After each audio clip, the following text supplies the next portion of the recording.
Third lesson వ్యక్తీకరణ సృజనాత్మకత. కింది ప్రశ్నలకు 4-5 వాక్యాలలో జవాబులు రాయండి. మొదటి ప్రశ్న, సంస్కారుల గొప్పతనం ఏమిటి? జవాబు: సంస్కారులకు సహజ శక్తి ఉంటుంది. వారు సత్యస్థాపనకై జన్మిస్తారు. మంచి స్వభావాలు వ్యాపింపచేస్తారు. ధర్మ సంస్థాపన కోసం జన్మిస్తారు. రెండవ ప్రశ్న, సత్ఫలితాలు పొందాలంటే ఏం చేయాలి? జవాబు: మన భావం ఏదైతే అది మాట్లాడాలి. మన మాట ఎలా ఉంటే పని అలాగే ఉండాలి. మన పనులను బట్టి మంచి ఫలితాలు వస్తాయి. అంటే త్రికరణ శుద్ధి ఉంటేనే మంచి ఫలితాలు వస్తాయి.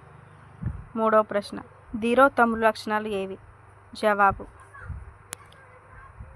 నీతివేత్తలు అయిన నిపుణులు నిందించిన, పొగిడిన, సంపదలు ఉన్నా పోయినా, మరణమే కలిగిన ధీరగుణం గల ఉత్తములు నీతిని తప్పరు, కీర్తిని తెచ్చేదానిని విడువరు. నాలుగవ ప్రశ్న, శతక ప్రక్రియ గురించి రాయండి. జవాబు: శతకం అంటే 100 పద్యాల రచన. ఒక 8 పద్యాలు ప్రార్థనా పద్యాలతో కలిపి 108 పద్యాలు శతకాలలో ఉంటాయి. వీటిలో ఏ పద్యానికి ఆ పద్యం స్వతంత్ర భావం కలిగి ఉంటాయి. ఒకదానికి మరొక పద్యంలో అన్వయం కొనసాగింపు ఉండదు. అందుకే వీటిని ముక్తకాలు అంటారు. శతక పద్యాల్లోని ప్రతి పద్యంలోనూ చివరి పదం కానీ, పాదం కానీ, పాదాలు కానీ ఒకటే ఉంటాయి. దీనిని మకుటం అంటారు. మకుటం అంటే కిరీటం అని అర్థం. రాజుగారికి కిరీటంలా శతకానికి మకుటం గౌరవాన్ని పెంచుతుంది. క్రింది ప్రశ్నలకు 8-10 వాక్యాలలో జవాబులు రాయండి. మొదటి ప్రశ్న, విద్యావంతులు ఎటువంటి గుణాలను కలిగి ఉంటారు? జవాబు: పరాక్రమం వలన జన్మ సాఫల్యం కలుగుతుంది. శాంతం వల్ల ఆత్మజ్ఞానం కలుగుతుంది. ఆత్మాభిమానమే గొప్ప సంపద. తప్పు చేయడానికి సిగ్గుపడే బ్రతికే అమరత్వాన్ని ఇస్తుంది. వినయంతో కూడిన మాట అన్నిటినీ అందరినీ వశం చేస్తుంది. ఆచారమే గొప్ప బలం. దానం చేయడం అంటే రేపటికి దాచుకోవడమే. మంచి వారితో స్నేహం సౌఖ్యాన్ని ఇస్తుంది. అందుకే విద్యావంతుల పైన చెప్పిన గుణాలు అన్నీ కలిగి ఉంటాయి. రెండవ ప్రశ్న, వ్యక్తుల నిత్య జీవితంలో నైతిక విలువల అవసరాన్ని తెలుపండి. జవాబు: వ్యక్తుల నిత్య జీవితంలో నైతిక విలువలు చాలా అవసరం. ఎందుకంటే నైతిక విలువలు కలవారు తప్పులు చేయరు, ఎవరిని మోసం చేయరు, అనవసరమైన గొడవలు పెట్టుకోరు, న్యాయంగా మాట్లాడతారు, ధర్మం తప్పి ప్రవర్తించరు, ఎవరిని నొప్పించేలా మాట్లాడరు, తాము ఒకవేళ తెలియక తప్పు చేసినా వెంటనే గుర్తిస్తారు, సరిదిద్దుకుంటారు, అసత్యాలు మాట్లాడరు. అందరూ అలాగే ఉంటే సమాజంలో ప్రశాంతత ఉంటుంది. అనవసర గొడవలు ఉండవు. అందరూ నిర్భయంగా బ్రతకవచ్చు. మూడవ ప్రశ్న, పాఠం ఆధారంగా 10 నీతి వాక్యాలు రాయండి. మొదటిది, నారు పోసినవాడు నీరు పోయకపోడు. రెండవది, ప్రకృతిని నమ్ముకొని ఆనందాన్ని జుర్రుకో.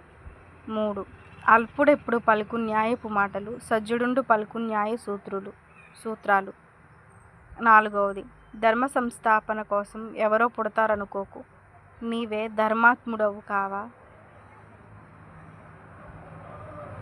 5, అన్నీ నీలోనే ఉన్నాయని తెలుసుకో. 6 నూరైనా గొప్పవారు నీతి తప్పరు. 7, మూర్ఖుడికి గర్వం, పండితునికి నిగర్వం సహజం. 8, మనసు మాట పని ఒకటైతే సాధ్యం కానిది లేదు.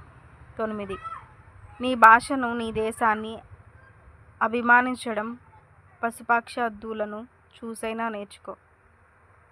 10, మనసును అదుపులో పెట్టుకోవాలి. కింది ప్రశ్నలకు సృజనాత్మకంగా జవాబు రాయండి. మొదటి ప్రశ్న, మీ పాఠశాలలో నిర్వహించే పద్యాల పోటీల్లో విద్యార్థులందరూ పాల్గొనాలని కోరుతూ ఒక ప్రకటన రాయండి. ఆహ్వానం. విషయం: పద్యాల పోటీ.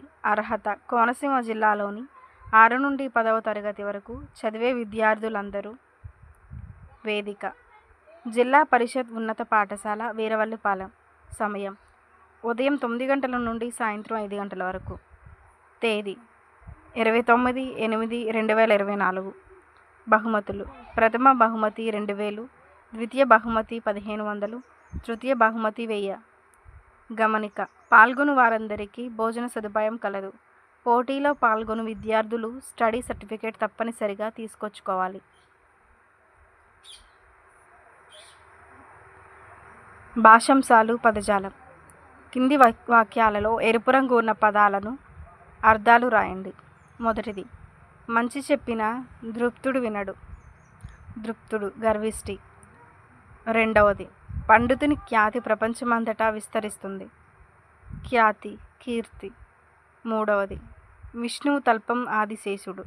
తల్పం పాన్పు. నాలుగవది, కానలలో క్రూర మృగాలు ఉంటాయి.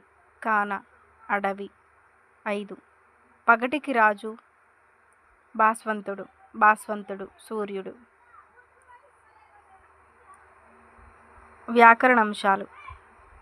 కింది పదాలను విడదీసి సంధి పేరు రాయండి. మొదటిది, నిష్ఠురోక్తులు. నిష్ఠుర ప్లస్ ఉక్తులు. రెండవది, వెంకటేశ. వెంకట ప్లస్ ఈశ. మూడవది, ఆవారి. ఆ ప్లస్ వారి. మనుజుడగునే. మనుజుడు ప్లస్ అగును ప్లస్ ఏ.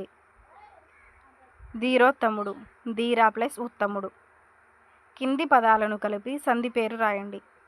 కాళిక ప్లస్ అంబ. కాళికాంబ. ఆ ప్లస్ పలుకులు. ఆ పలుకులు. దానంబు ప్లస్ చేయుట. దానంబు చేయుట. ఏల ప్లస్ ఓకో. ఏలుకో.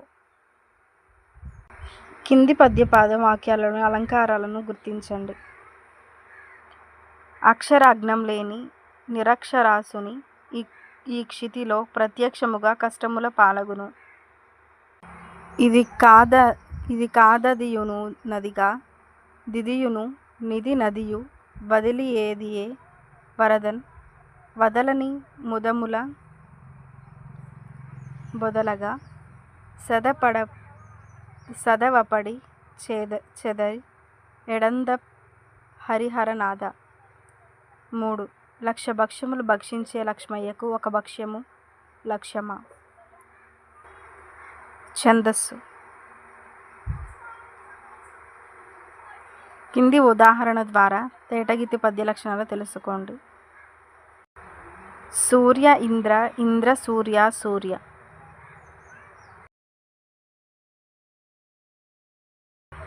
తేటగీతి పద్య లక్షణాలు. మొదటిది, తేటగీతి ఉపజాతికి చెందిన పద్యం. 2, ఇందులో 4 పదాలుంటాయి. 3, ప్రతి పాదంలో వరుసగా 1 సూర్యగణం, 2 ఇంద్రగణాలు, 2 సూర్యగణాలు ఉంటాయి. 4, ప్రతి పాదంలో 4వ గణంలోని మొదటి అక్షరానికి యతి చెల్లుతుంది.